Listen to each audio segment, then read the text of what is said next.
नमस्कार, आज है 11 जनवरी दिन बुधवार। वक्त हो गया जी बिजनेस की खास पेशकश इंडिया 360 का। मैं हूं दीपक डोभाल। दिन भर की तमाम अहम खबरों का करेंगे 360 डिग्री एनालिसिस। लेकिन सबसे पहले वो खबरें जो बनी हैं आज की हेडलाइंस। तकनीकी खराबी के चलते अमेरिका में सभी उड़ानें रोकी गईं। फेडरल एविएशन सिस्टम में खराबी की खबर।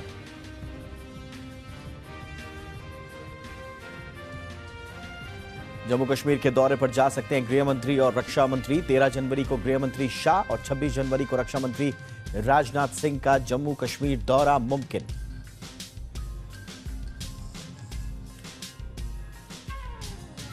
और कंगाल पाकिस्तान में चुनौतियां लगातार बढ़ रही हैं। क्या कंगाल पाकिस्तान भारत के लिए भी किसी चुनौती को पैदा करेगा? इंडिया 360 में करेंगे विश्लेषण। कंगाल पाकिस्तान से भारत पर क्या किसी बोझ के बढ़ने की है आशंका? करेंगे 360 डिग्री विश्लेषण।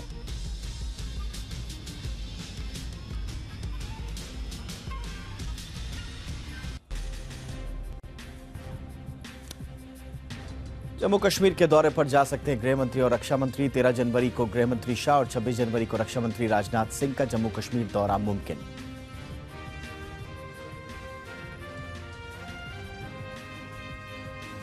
दिल्ली में ऑटो और टैक्सी का किराया बढ़ा। दिल्ली सरकार ने लिया फैसला, ऑटो किराए की 30 रुपए से होगी शुरुआत। उतार चढ़ाव के बीच निफ्टी 17,900 के पास सपाट। आईटी और फाइनेंशियल्स का सहारा तो एफएमसीजी, ऑटो और फार्मा से बना दबाव। और आज से शुरू हुआ ग्रेटर नोएडा में ऑटो एक्सपो 2023। एक्सपो के पहले दिन कई कंपनियों ने लॉन्च की गाड़ियां। एक्सपो की मेगा कवरेज लगातार सिर्फ जी बिजनेस पर।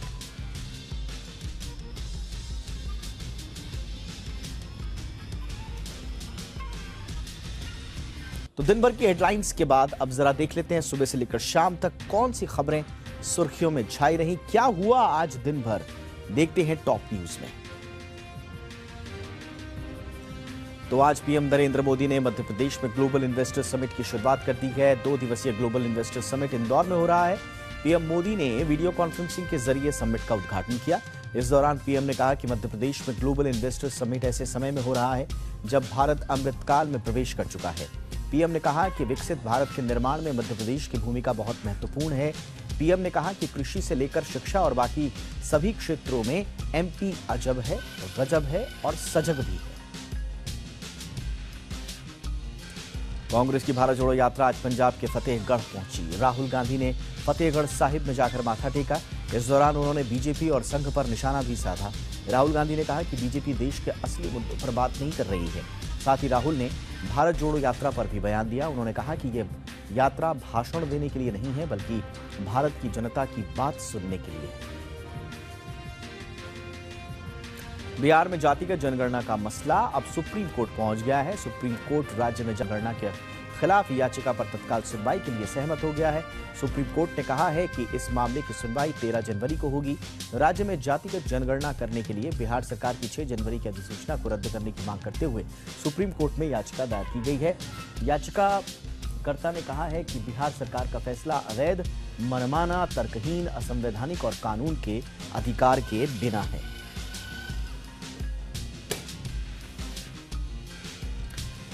बिहार के बक्सर में मंगलवार की रात पुलिस की बर्बर कार्रवाई से भड़के किसान आज सुबह उग्र हो गए। किसानों ने पुलिस और उनकी गाड़ियों पर हमला कर दिया। नाराज किसान यही नहीं रुके, चौसा थर्मल पावर प्लांट के अंदर घुसकर तोड़फोड़ की आगजनी कर दी। दरअसल बक्सर जिले के चौसा में थर्मल पावर प्रोजेक्ट से जुड़ी पाइपलाइन और रेलवे लाइन के लिए जमीन अधिग्रहण के मुआवजे को लेकर किसान विरोध कर रहे थे। मंगलवार की रात पुलिस किसानों के घर में घुसकर पिटाई करने पहुंची। आरोप है कि पुलिस ने महिलाओं पर भी लाठियां बरसाई।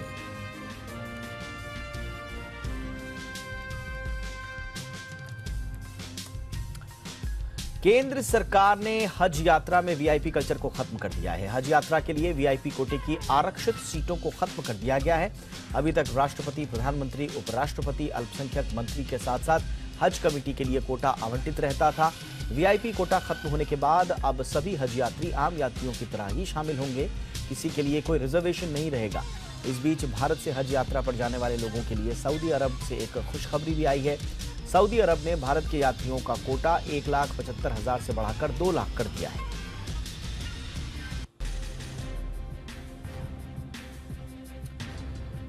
में 2020 में हुई हिंसा के मामले में दिल्ली के कड़कड़डूमा कोर्ट में दिल्ली नगर निगम के पूर्व पार्षद ताहिर हुसैन के खिलाफ आरोप तय कर दिया गया है। ताहिर हुसैन पर मनी लॉन्ड्रिंग के पैसों का इस्तेमाल कर उत्तर पूर्वी दिल्ली में हिंसा की साजिश रचने का आरोप है। हालांकि ताहिर हुसैन ने अपना गुनाह कबूल नहीं किया है। मामले की अगली सुनवाई 10 फरवरी को होगी।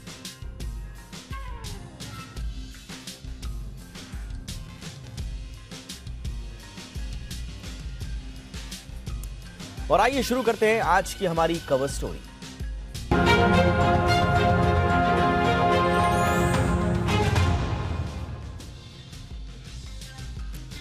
पाकिस्तान की इकोनॉमी पस्त है। यहां की अर्थव्यवस्था अपने सबसे बुरे दौर से गुजर रही है। यहां महंगाई ने अब तक के सारे रिकॉर्ड्स तोड़ दिए हैं। कंगाली के कगार पर खड़ा पाकिस्तान अब दुनिया से मदद मांगता फिर रहा है। यहां मंजर कुछ ऐसा है कि हर दूसरा पाकिस्तानी अपने कंगाल मुल्क को छोड़ना चाहता है। लेकिन आज बात सिर्फ पाकिस्तान के कंगाली की नहीं बल्कि इसके असर की भी करेंगे।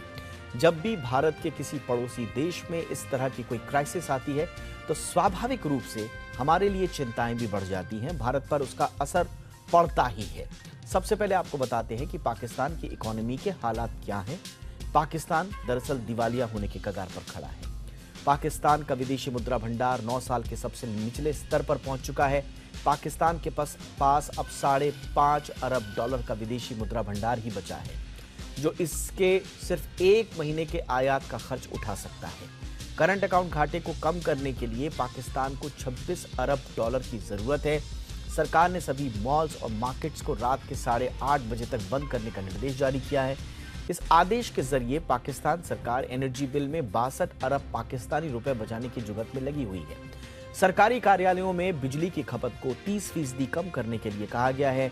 पाकिस्तान में महंगाई दर 24% के पार जा पहुंची है। यहां रोजमर्रा की चीजों के दामों में 400 से 500% की वृद्धि हो गई है। हालात ये हैं कि लोग पूरा सिलेंडर भरवाने के बजाय प्लास्टिक की थैली में थोड़ी थोड़ी एलपीजी गैस ले जा रहे हैं। आज पाकिस्तान जिस जगह खड़ा है उसके लिए यहां आई बाढ़ तो जिम्मेदार है ही, लेकिन यहां की सरकारों की गलत नीतियों से भी पाकिस्तान कंगाल हुआ है।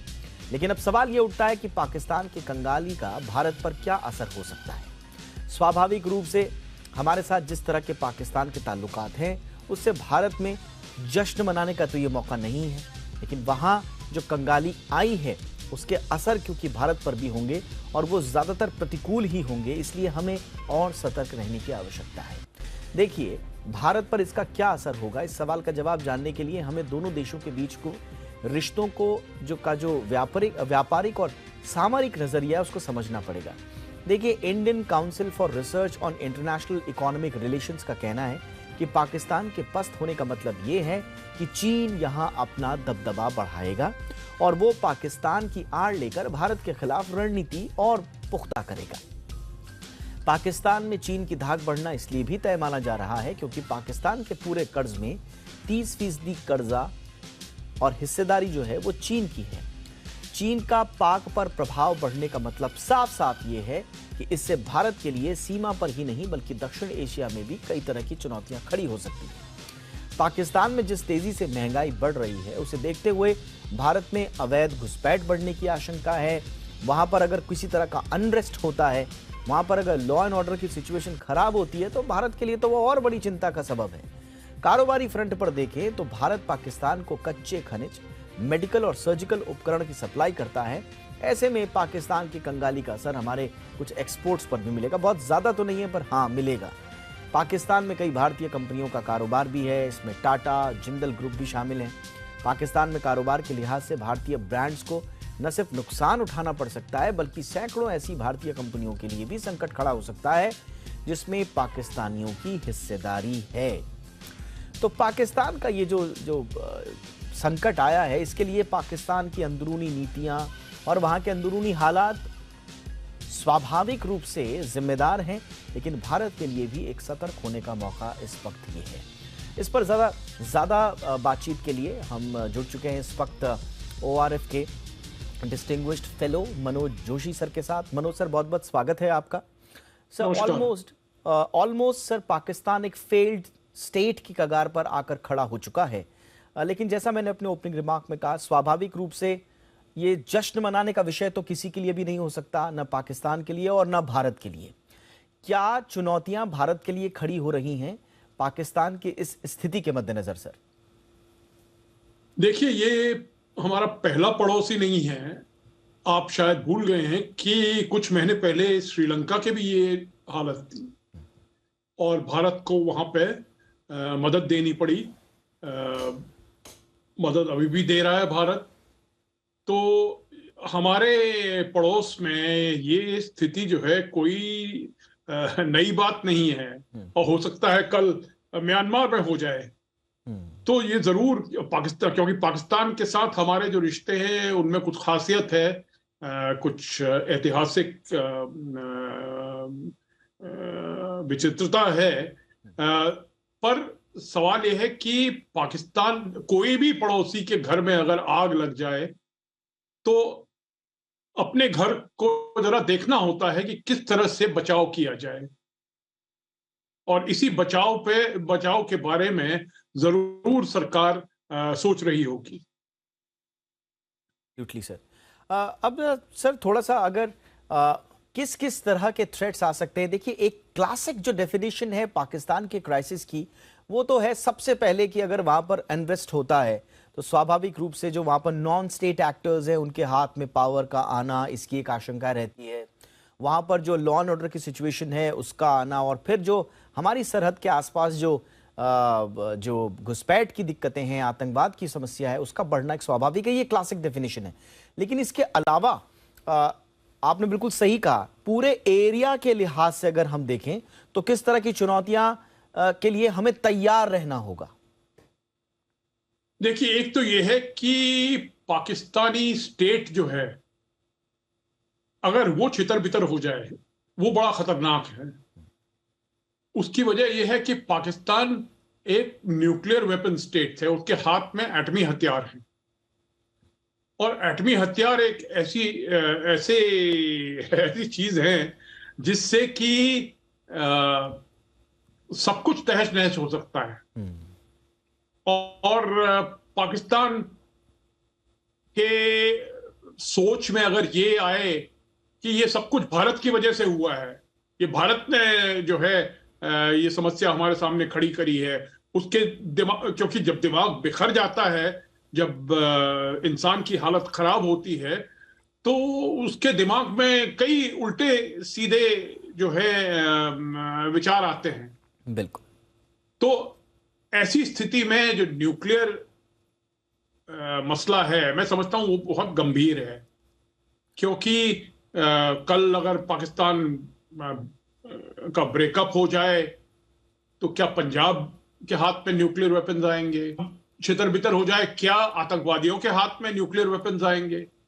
तो जो कुछ भी भविष्य में हम देख सकते हैं, जो वर्स्ट केस सिनारियो है, वो हमारे लिए जो है काफी खतरनाक है।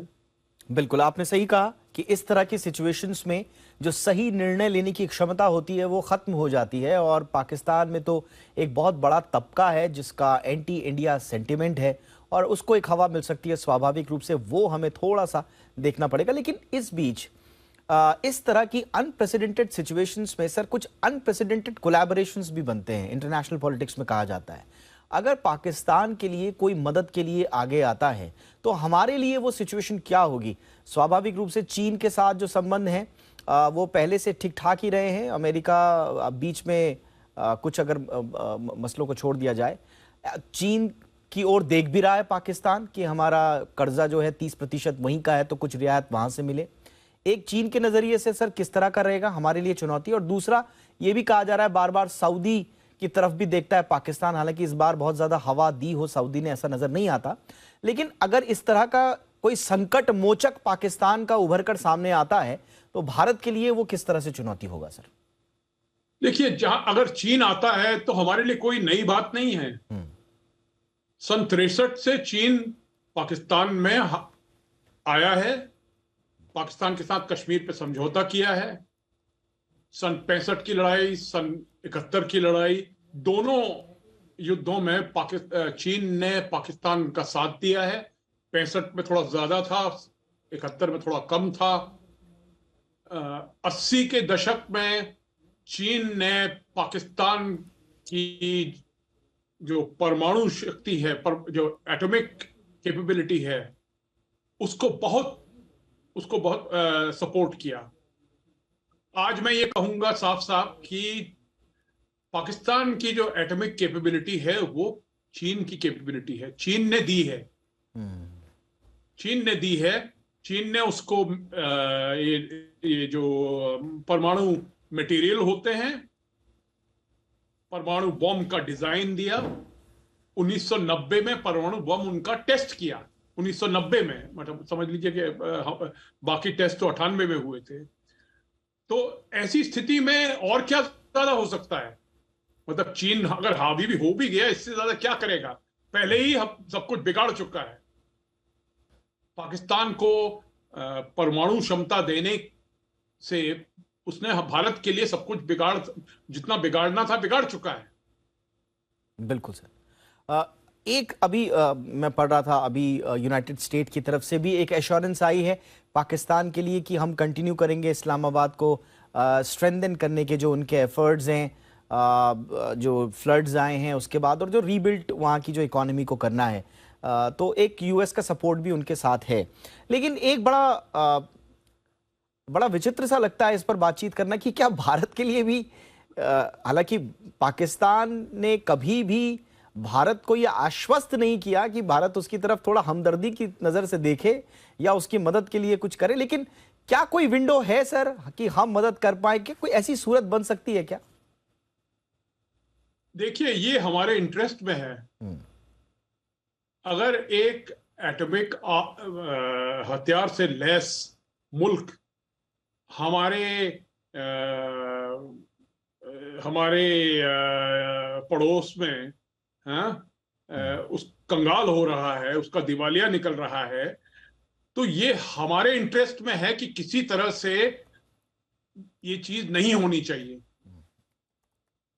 और हम अपनी तरफ से जितनी कोशिश कर सकते हैं, क्योंकि आखिर में देखिए, जहां तक कि पाकिस्तान के एटमी हथियार हैं, उनकी टारगेट कौन है? टारगेट नंबर 1 इंडिया है। पाकिस्तान में अगर सिविल ऑर्डर जो है वो कोलैप्स हो जाता है तो लोग किस तरफ भागेंगे? अफगानिस्तान की तरफ भागेंगे या हिंदुस्तान की तरफ भागेंगे? तो जिस तरह से देखा जाए, मैंने जैसे आपसे कहा कि पड़ोसी के घर में आग लग जाती है, तो उस समय ये बात सोचना मुश्किल होता है कि क्या ये मेरे फायदे में है बचाना या नहीं फायदे में है। हमको किसी भी हालत में पाकिस्तान की मदद करना है, ये मेरा विचार है। और मुल्कों के साथ, और मैं समझता हूं कि और मुल्कों के साथ इसमें थोड़ा कोऑर्डिनेशन होना चाहिए, सऊदी अरेबिया के साथ, यूनाइटेड स्टेट्स के साथ, और भी अगर मुल्क सामने आए। और साथ साथ जो है हमारी कोशिश तो लगी रहेगी। इससे ये नहीं है कि पाकिस्तान जो है आतंकवाद को जो सपोर्ट देता है वो खत्म कर देगा, पर हमारी कोशिश ये होनी चाहिए कि किसी तरह से ये जो बड़ी आग है उसको तो पहले बुझाया जाए, फिर छोटी आग बुझाई जाएगी। Absolutely sir. और अगर पूरे रीजन की अगर हम बात करें सर, जैसा आपने शुरू में भी कहा कि कोई भी पड़ोसी अगर मुश्किल में है तो हमारे लिए वो चिंता की बात होनी चाहिए। अब अगर स्पेसिफिकली आपने इसका जिक्र भी किया, नेपाल जो हमारा पड़ोसी मुल्क है वो तो इंडिया का लैंड लॉक्ड नेबर है। अफगानिस्तान और म्यांमार में हमने देखा है कि किस तरह से सिविलियन अनरेस्ट हमने देखा, वहाँ पर जो सरकार बनने की प्रक्रिया है वो सबके सामने है। इसके अलावा श्रीलंका में हमने देखा, जो पूरा किस साउथ एशियन रीजन की लीडिंग कंट्री है, लीडिंग इकोनॉमी थी, उसकी हमने क्राइसिस देखी। बांग्लादेश का भी कमोबेश बहुत अच्छे हालात नहीं हैं।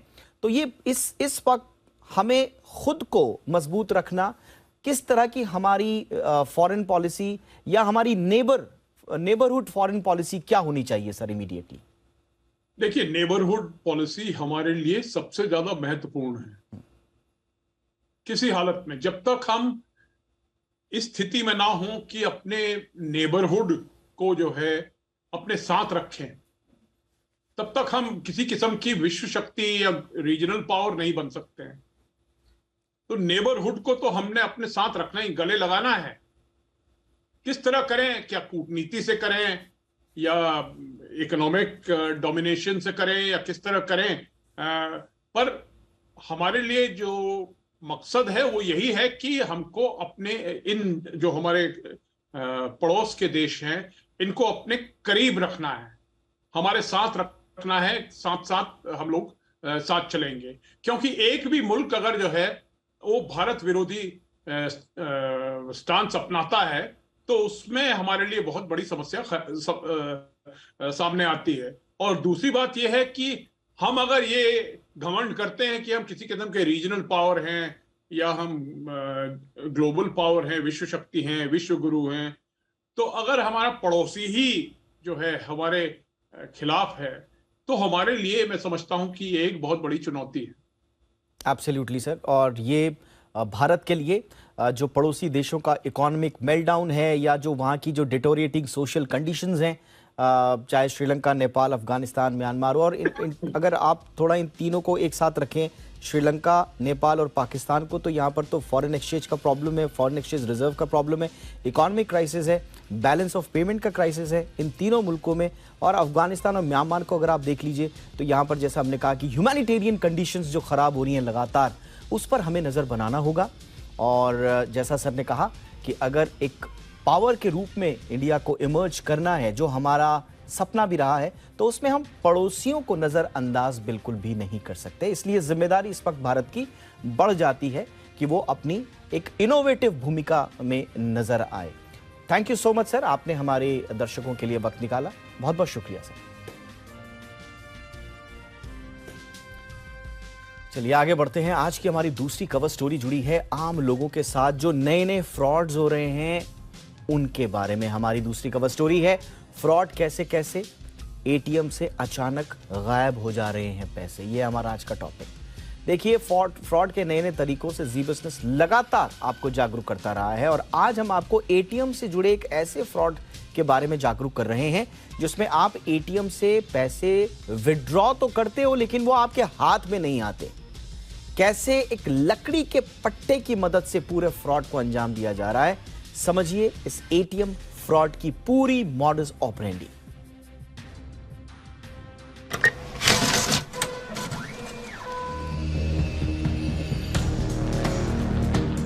जब भी हमें अर्जेंट कैश की जरूरत होती है तो हम किसी भी नजदीकी एटीएम में जाकर विड्रॉ कर लेते हैं, लेकिन पैसे निकालते वक्त थोड़ी सी आपकी नजर हटी नहीं कि आपके साथ फ्रॉड हो जाता है। एटीएम से जुड़े कई तरह के फ्रॉड के बारे में आप जानते होंगे, लेकिन अब एक नए तरीके से जालसाज एटीएम फ्रॉड को अंजाम दे रहे हैं। आप एटीएम से पैसे विड्रॉ करने के विकल्प दबाते हैं, एटीएम से पैसे निकलने की आवाज भी आती है, लेकिन आपके हाथ कुछ नहीं आता, और इसकी वजह है एक फ्रॉड। हाल ही में मुंबई पुलिस ने एक एटीएम फ्रॉड का खुलासा किया है। पुलिस ने इस मामले में एक 26 साल के युवक को गिरफ्तार किया है। यह युवक एटीएम पर एक सनमाइका की पट्टी लगाकर फ्रॉड को अंजाम देता था।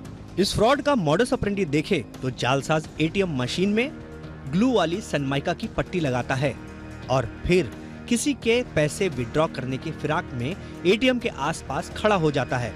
जैसे ही कोई व्यक्ति एटीएम से कैश विड्रॉ करता है तो खाते से पैसे निकलते तो हैं, लेकिन सनमाइका की पट्टी होने के चलते बाहर नहीं आते।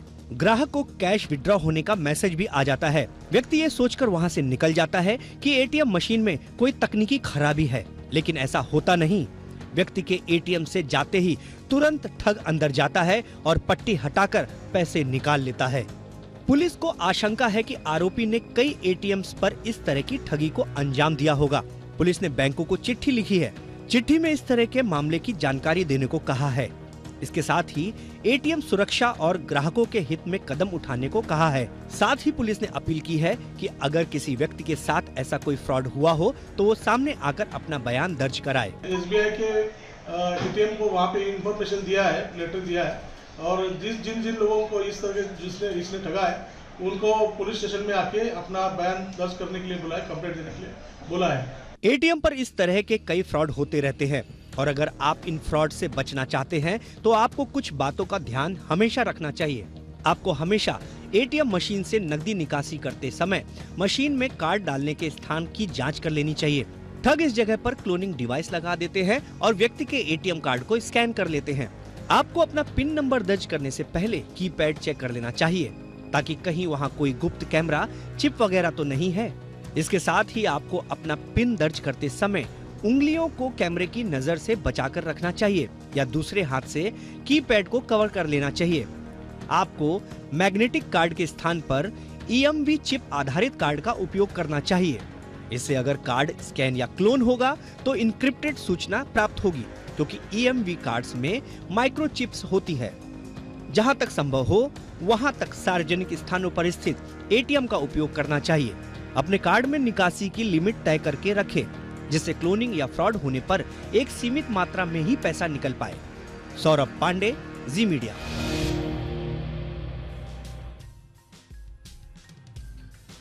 पीएम मोदी की अध्यक्षता में हुई आज कैबिनेट की बैठक में डिजिटल पेमेंट्स के लिए 2600 करोड़ रुपए के इंसेंटिव को मंजूरी मिली है।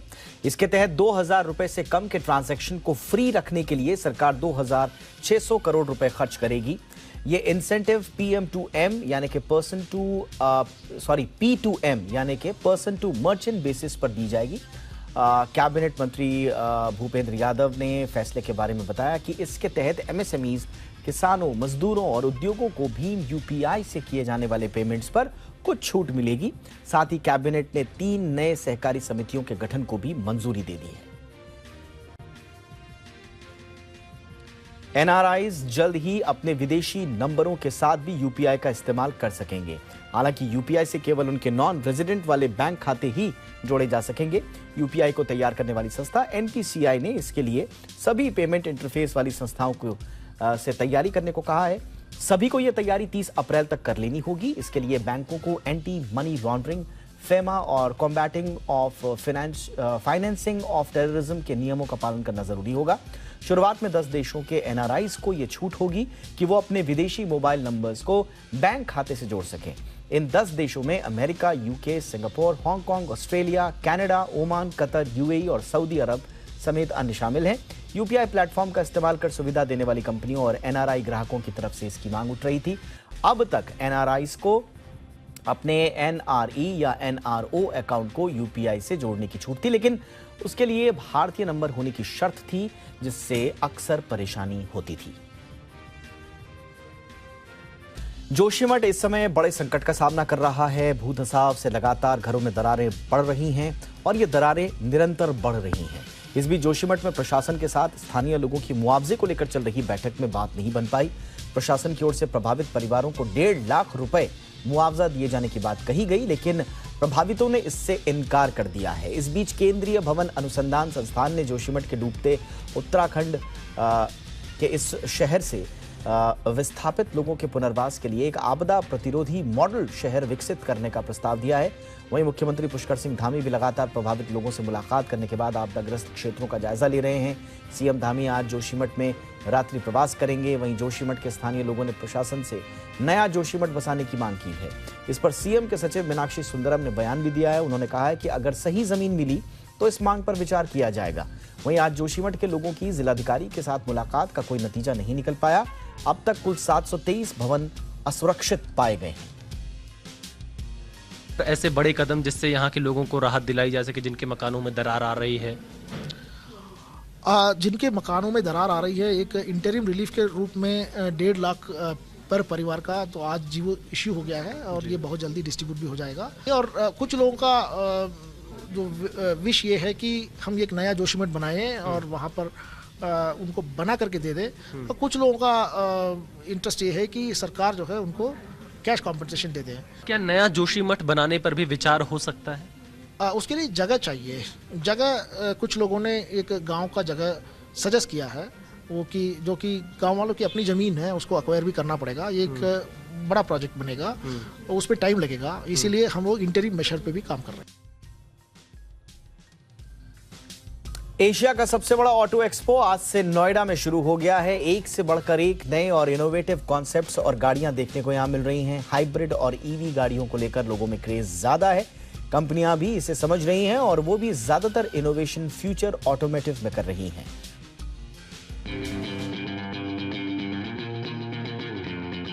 नेक्स्ट जनरेशन कारों का मेला यानी ऑटो एक्सपो। इस बार ऑटो एक्सपो में पूरा फोकस इलेक्ट्रिक और हाइब्रिड गाड़ियों पर है।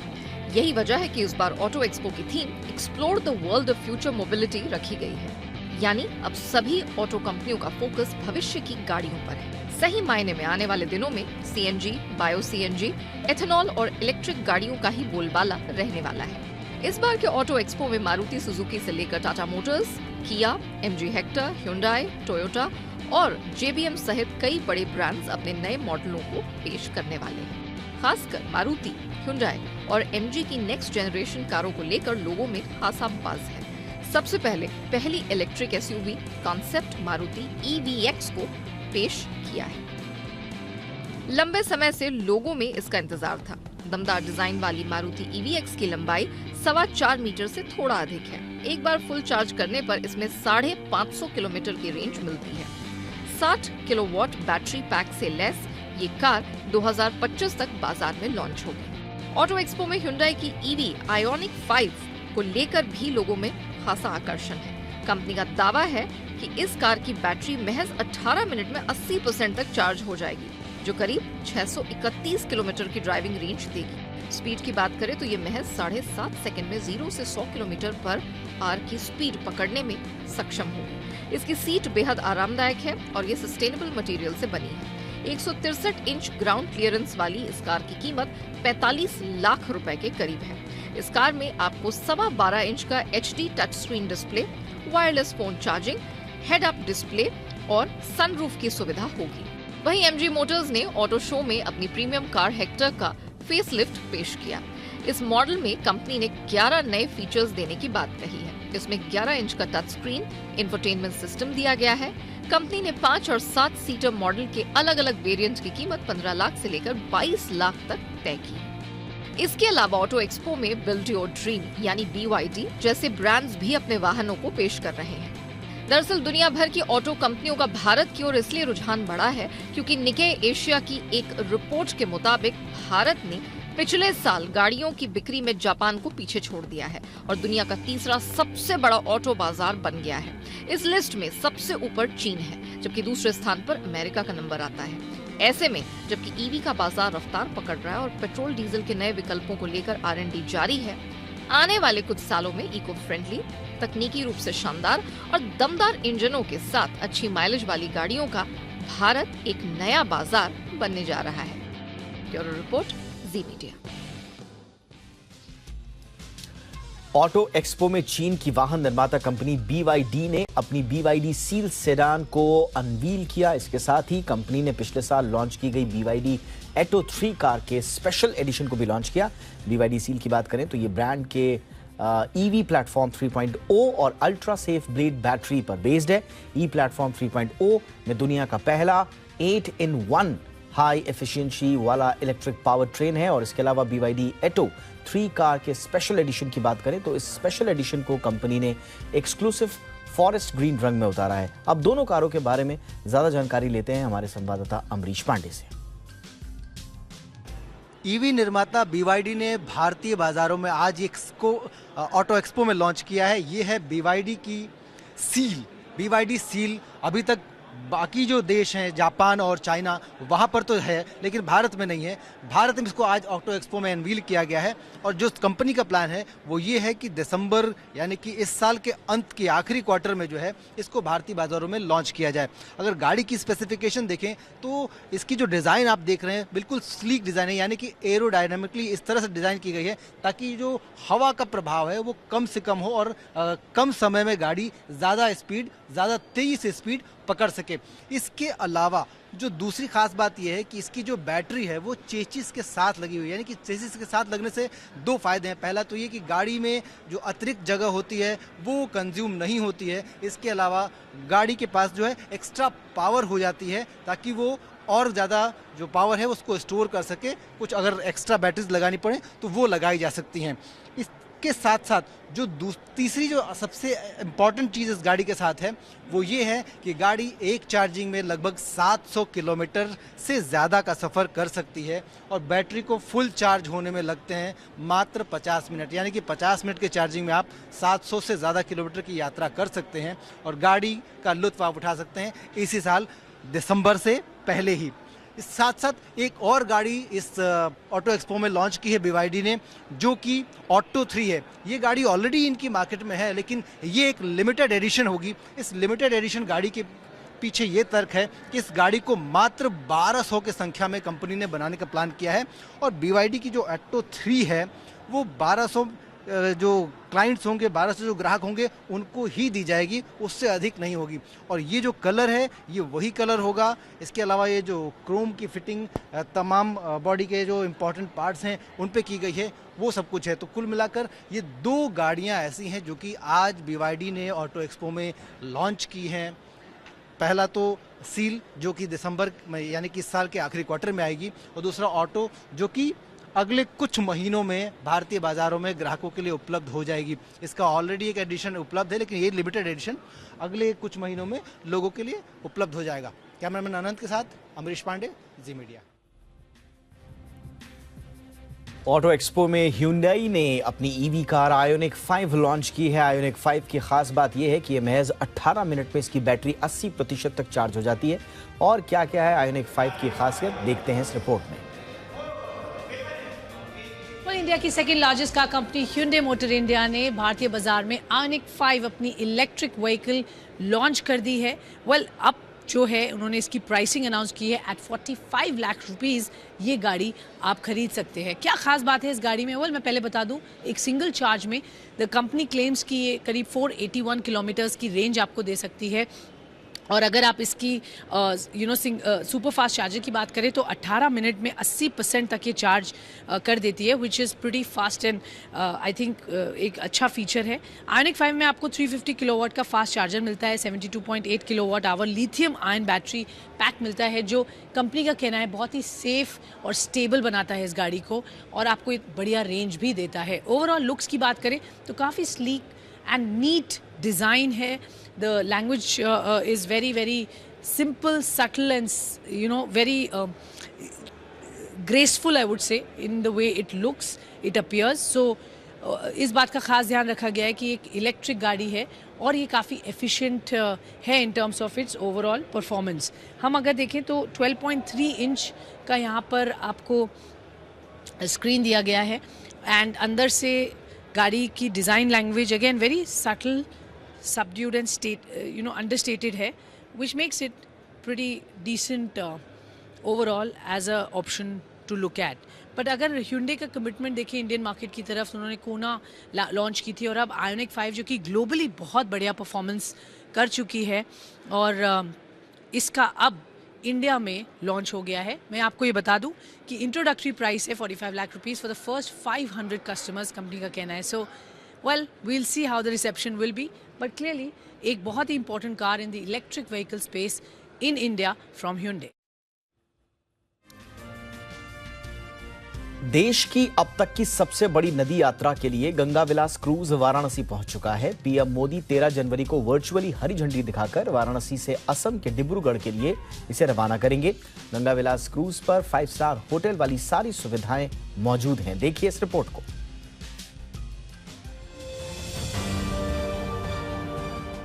ख्वाबों को हकीकत में बदलने वाली दुनिया अगर देखनी है तो आपके सामने एक बेहद खूबसूरत तस्वीर है।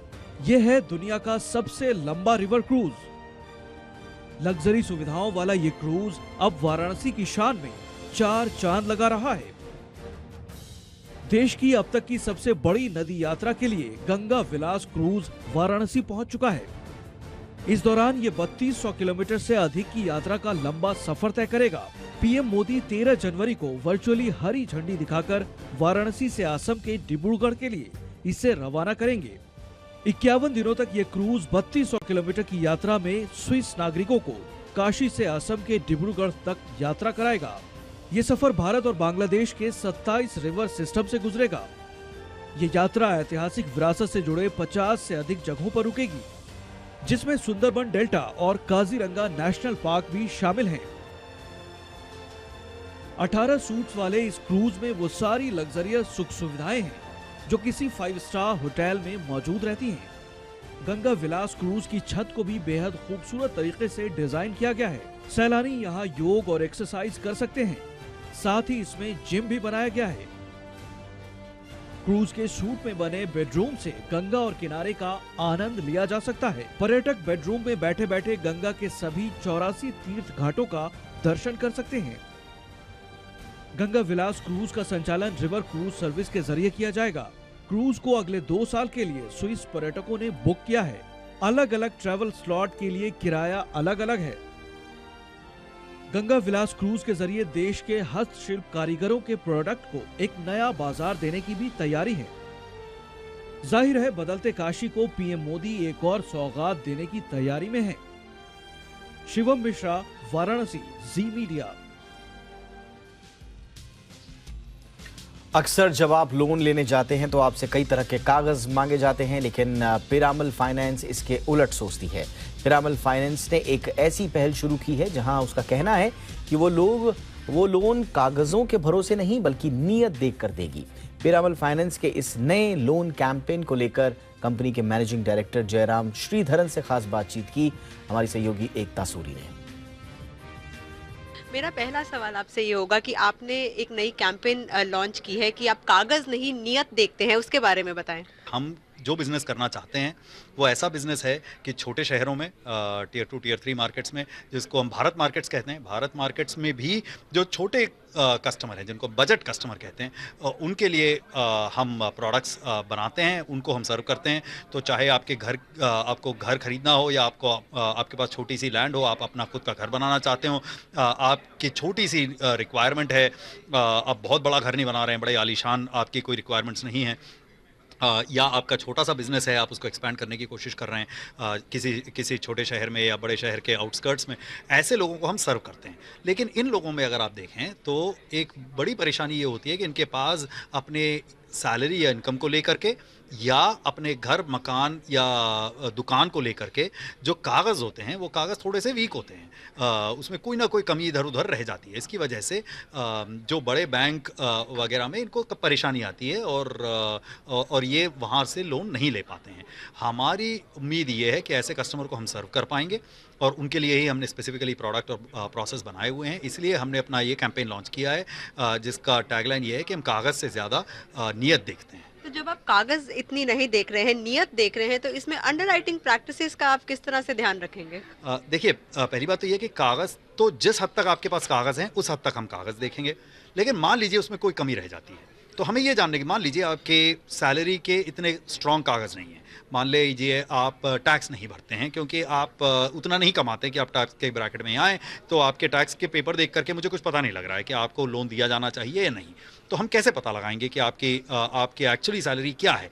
तो हम क्या करेंगे, हम आकर के आपकी दुकान में बैठेंगे, आपके बिजनेस को देखेंगे, आपकी फैक्ट्री देखेंगे, आपके पास अगर कोई कच्चे खाते हैं हम उसको देखने की कोशिश करेंगे, किसी तरीके से ये एस्टिमेट करने की कोशिश करेंगे, ये अंदाज़ा लगाने की कोशिश करेंगे कि आपके पास कितना बड़ा लोन चुकता करने की काबिलियत है।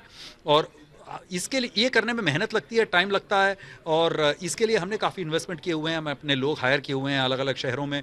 हमने 350 तकरीबन ब्रांचेस खोली हुई हैं अभी अक्रॉस द कंट्री, और उसमें लोगों को भी ट्रेनिंग दी हुई है कि कैसे लोग कस्टमर से मिला जाए, किस तरीके से उनको इंटरव्यू किया जाए, किस तरीके से उनसे बात की जाए और ये समझने की कोशिश की जाए कि कितना लोन जो है वो हमारा चुकता कर सकते हैं और उनकी पास्ट ट्रैक रिकॉर्ड कैसी रही है इस तरह के लोन्स वगैरह चुकता करने में। तो काफी मेहनत की हमने, देखते हैं कैसा चल पाता है। ग्लोबल स्लोडाउन का असर अर्निंग के साथ ग्रोथ पर भी होगा, ये कहना है आदित्य बिरला सन लाइफ म्यूचुअल फंड के सीईओ महेश पाटिल का। महेश ने कहा कि भारत की ग्रोथ अच्छी है और हम सही दिशा में आगे बढ़ रहे हैं। मेरा पहला सवाल आपसे ये होगा कि आपका इस फाइनेंशियल ईयर के लिए FY24 के लिए आउटलुक कैसा होगा? So this year, I mean FY24 और कैलेंडर ईयर 23 में हमें लग रहा है कि ग्लोबली एक कंसर्न है कि ग्लोबल ग्रोथ स्लो डाउन हमें दिखाई दे रहा है। उसका उसका इम्पैक्ट अर्निंग्स ग्रोथ पे होगा ग्लोबली। हालांकि जो इन्फ्लेशन का जो मेजर प्रॉब्लम था लास्ट ईयर, वो दिखाई दे रहा है कि इन्फ्लेशन काबू में आ रहा है, और स्पेशली यूएस में, और उसके कारण जो rate increases global central bank जो कर रही थी उसकी पेस अभी कम होगी। But next year I mean CY23 में इंटरेस्ट रेट अभी भी हाई रहेंगे। इंडिया की जो ग्रोथ है वो हमें काफ़ी अच्छी दिख रही है। हालांकि इंडिया में भी थोड़ा इम्पैक्ट होगा एक्सपोर्ट सेक्टर पे, बट इंडिया की जो ग्रोथ रहेगी लगभग 5.8% रहेगी in the next fiscal year, and वो सबसे ज़्यादा बेहतरीन ग्रोथ रहेगी सभी इकोनॉमीज़ के मुकाबले। और इंडिया की जो कंपनीज़ की जो अर्निंग्स ग्रोथ है वो काफ़ी हद तक हमें स्टेबल दिख रही है। हमें लग रहा है कि FY24 में भी ये साल में लगभग 14-15% निफ्टी की अर्निंग्स ग्रोथ होगी। सिमिलर ग्रोथ हमें नेक्स्ट ईयर भी दिख रही है। काफ़ी सेक्टर जैसे बैंकिंग सेक्टर हुआ, ऑटो सेक्टर हुआ, इंफ्रास्ट्रक्चर सेक्टर हुआ, कंज्यूमर सेक्टर हुआ, वहाँ पे ग्रोथ काफ़ी ठीक ठाक रहेगी। तो हालांकि ये साल में कंसर्न रहेगा growth concerns globally, but India की ग्रोथ को मद्देनजर रखते हुए हमें लग रहा है कि मार्केट ये साल में इक्विटी मार्केट्स, हालांकि इंडियन मार्केट काफ़ी अच्छा परफॉर्म किया है ग्लोबल मार्केट के हिसाब से, तो थोड़ा एक्सपेंसिव है। तो हमें अगर मार्केट के जो मल्टीपल्स है वो अगर मीन रिवर्ट भी करते हैं तो भी हमें लग रहा है कि यह मार्केट ये साल में हमें 8-10% रिटर्न दे पाएगा। और लंबे अरसे के लिए अगर लॉन्ग टर्म व्यू लेते हैं तो हमें लग रहा है कि इंडिया की जो इकोनॉमी है ग्रोथ, जो काफ़ी factors, structural factors in place है, जैसे कि इंडिया की demographics, focus on manufacturing, the China +1 policy, और जो रिफॉर्म्स इंडिया के अंडर, उसकी बेनिफिट इंडियन इकोनॉमी को मिलेगी और इंडिया ग्रोथ लॉन्ग टर्म काफ़ी अच्छी रहेगी। और कंपनीज़ की जो अर्निंग्स ग्रोथ है नेक्स्ट 2-3 साल के लिए अराउंड 14-15% के आसपास रहेंगी। तो लॉन्ग टर्म रिटर्न्स नेक्स्ट 3 साल के लिए भी लग रहा है कि मार्केट आपको 11-12% रिटर्न यहाँ से दे सकता है। वो काफ़ी अच्छा रिटर्न है कंसिडरिंग दैट ग्लोबली काफ़ी इकोनॉमीज़ और कंट्रीज़ में आपको ग्रोथ की स्लो डाउन दिखेगी। बात बाजार की कर लेते हैं। उतार चढ़ाव के बीच बाजार आज मामूली गिरावट के साथ बंद हुए। बाजार के लिए आज ग्लोबल संकेत बेहतर थे, लेकिन FIS की बिकवाली ऊपरी स्तरों पर बाजार को टिकने नहीं दे रही है। कारोबार के दौरान मेटल शेयरों में उछाल देखने को मिला, लेकिन FMCG, फार्मा और ऑटो इंडेक्स लाल निशान में बंद हुए। कारोबार के अंत में सेंसेक्स और निफ्टी सपाट बंद हुए। सेंसेक्स 10 अंक फिसलकर 60,105 के लेवल पर बंद हुआ। निफ्टी 18 अंक गिरकर 18,000 के नीचे बंद हुआ। हालांकि बैंक निफ्टी 218 अंक चढ़कर 42,232 के स्तर पर बंद हुआ।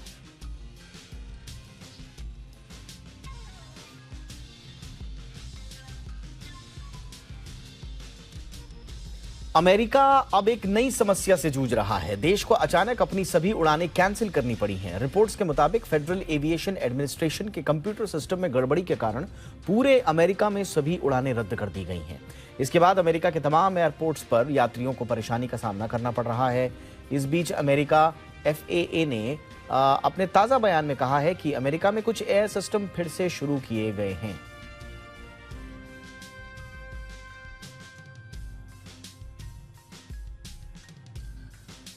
अमेरिका के कैलिफोर्निया में भारी बारिश से हालात बेहद खराब हैं। अब तक 17 लोगों की मौत हो चुकी है। इसके अलावा 25,000 लोगों को सुरक्षित स्थानों पर भेजा गया है। कुछ इलाकों में 30 इंच बारिश रिकॉर्ड की गई है। बर्फबारी से मिली राहत तो अब बाढ़ ले आई आफत। अमेरिका के लिए इस समय मौसम सबसे बड़ी आफत बना हुआ है। कैलिफोर्निया में लगातार बारिश से हालात बेहद भयावह हैं। भारी बारिश के कारण बाढ़ ने जीवन मुश्किल कर दिया है। पानी शहर के अंदर दाखिल हो गया है। जगह जगह पानी भरने से लोगों का कामकाज ठप हो गया है और लोग घरों में कैद होने को मजबूर हैं। बाढ़ प्रभावित इलाकों की जो ड्रोन तस्वीरें सामने आईं, उनमें दिखा कि उत्तरी कैलिफोर्निया से होकर गुजरने वाले हाईवे 101 पर भी पानी भरा हुआ है। हाईवे का बड़ा हिस्सा भी बाढ़ की चपेट में है। तस्वीरों में बड़े बड़े ट्रक और गाड़ियां जान जोखिम में डालकर पानी में डूबे इस रास्ते से गुजरते दिखे। सेंटा बार्बरा और आसपास के पूरे इलाके में तकरीबन 25,000 लोगों को सोमवार को घर खाली करने के निर्देश दिए गए हैं। तूफान के साथ साथ भयंकर बारिश की वजह से निचले इलाकों में कीचड़ और मलबा इकट्ठा हो गया है। नेशनल वेदर सर्विस के मुताबिक लगातार तूफान और बारिश एटमॉस्फेरिक रिवर्स की वजह से बरकरार है। साथ ही अमेरिका के बड़े हिस्से में इस वजह से बारिश और बर्फबारी भी हो सकती है। ब्यूरो रिपोर्ट, जी मीडिया। और इधर ऑस्ट्रेलिया में भारी बारिश आफत बनकर आई है। कई शहरों में बाढ़ से हालात बेहद खराब हैं। बाढ़ में फंसे 200 से ज्यादा लोगों को एयरलिफ्ट कर सुरक्षित स्थानों पर पहुंचाया गया। माना जा रहा है कि ऑस्ट्रेलिया में 100 साल बाद इतनी भयंकर बाढ़ आई है। इंफ्रास्ट्रक्चर को भी भारी नुकसान पहुंचा है।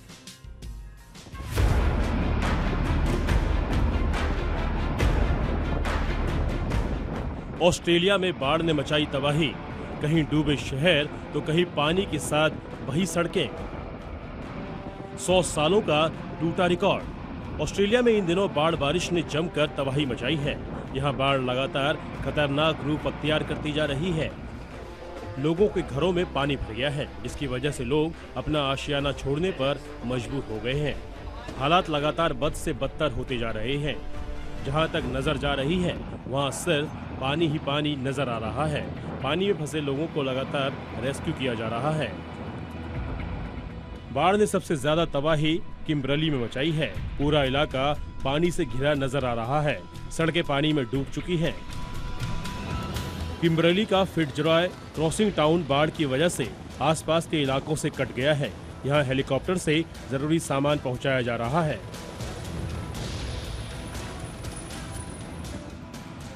दो 200 से ज्यादा लोगों को एयरलिफ्ट कर सुरक्षित जगहों पर पहुंचाया गया है। देखा जाए तो किम्बरली इतना बड़ा इलाका है जिसमें 3 ब्रिटेन समा सकते हैं। इसी से अंदाजा लगाया जा सकता है कि आखिर बाढ़ ने किस हद तक लोगों की जान को मुश्किल में डाल रखा है। ऑस्ट्रेलिया की अल्बनीज सरकार ने लगातार हालात पर नजर बना रखी है। यहाँ पर लोगों को रेस्क्यू कर सुरक्षित जगहों पर भेजा जा रहा है। साथ ही लोगों को हर सुविधा मुहैया कराई जा रही है। ऑस्ट्रेलियाई प्रधानमंत्री एंथनी अल्बनीज ने लोगों को भरोसा दिलाया है कि टूटे हुए घरों की मरम्मत कराई जाएगी और जिनके घर पानी में बह गए हैं उनके लिए नए घर का इंतजाम किया जाएगा। ब्यूरो रिपोर्ट, जी मीडिया। इंडिया 360 में आज बस इतना ही। #ZLIA360 पर अपनी राय जरूर भेजिए। नमस्कार।